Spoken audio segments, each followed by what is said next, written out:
Now, Venezuela was once a thriving, prosperous country, but under socialist leaders like Hugo Chavez and now Nicolas Maduro, the government seizure of companies meant that when their main resource, oil, saw volatility, well, the economy collapsed.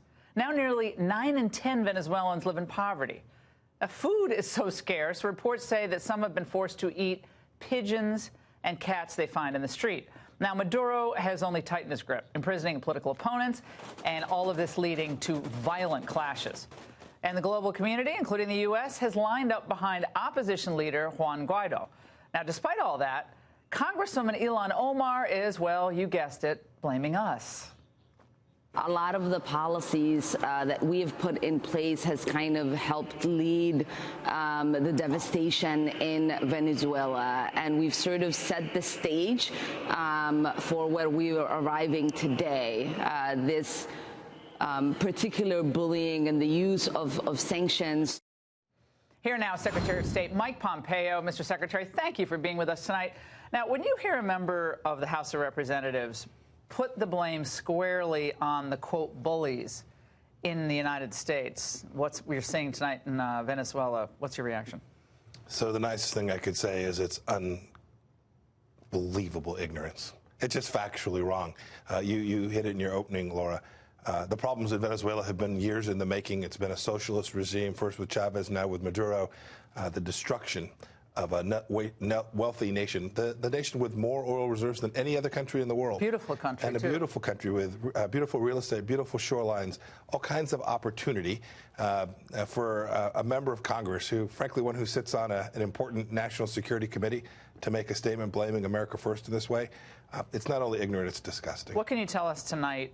Still not a successful transition in Venezuela. Guaido was the guy that the community, the world community chose. Why is he the right one at the right time?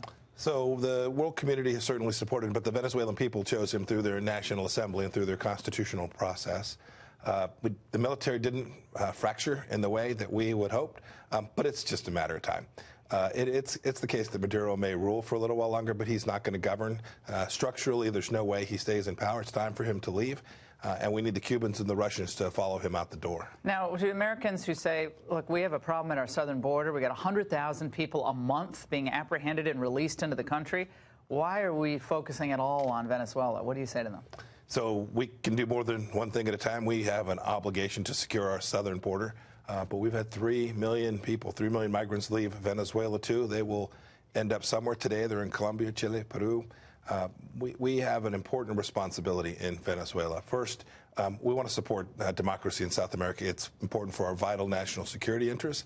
But it's also the case when we see humanitarian crises like this, the American people understand that taking food and providing humanitarian support is something that's in our nature. I want to move on to another topic, which is China, something that you've been addressing lately. I've been talking about this for 20 years, but Joe Biden doesn't seem to think China is a big threat. Let's watch. China is going to eat our lunch? Come on, man. They can't even figure out how to deal with the fact that they have this great division between the China Sea and the mountains in the east, in the west. They're not bad folks, but guess what? They're not they're competition for us. I don't even know. I don't personally know what to say about that, but China, not a threat to the United States. What is the truth there?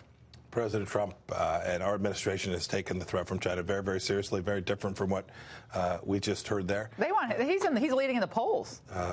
We understand the threat. There's a trade imbalance that President Trump has taken on to try and get fair and reciprocal trade between the United States and China.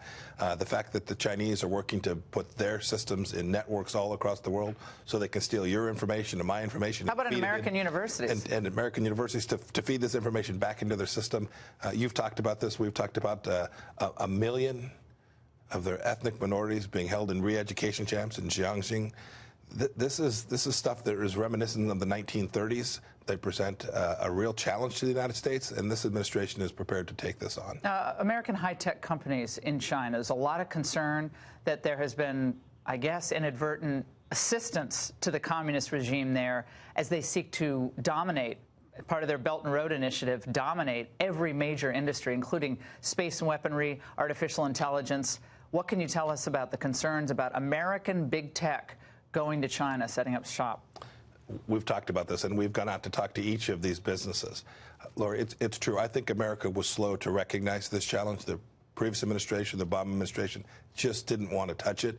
The first step is to make these businesses aware. This is what this technology is being used for. Here's who you're selling it to. The separation between private companies and government doesn't exist there, not remotely like we have in the United States.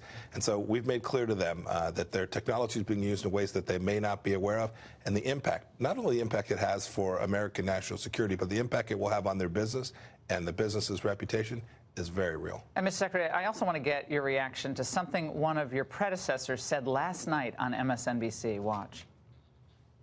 Why should Russia have all the fun? And since Russia is clearly backing Republicans, why don't we ask China to back us? Not only that, China, if you're listening, why don't you get Trump's tax returns? Let's have a great power contest, and let's get the Chinese in on the side of somebody else. A leading Democrat, she was on for an hour last night, the great power contest, asking China to dump the tax returns. So there is a great power contest taking place. I think that's true. I only wish when she was Secretary of State she would have taken it on instead of allowing it to get where it is today and turning a willful blind eye to that. We're taking this seriously. I hadn't heard those comments before.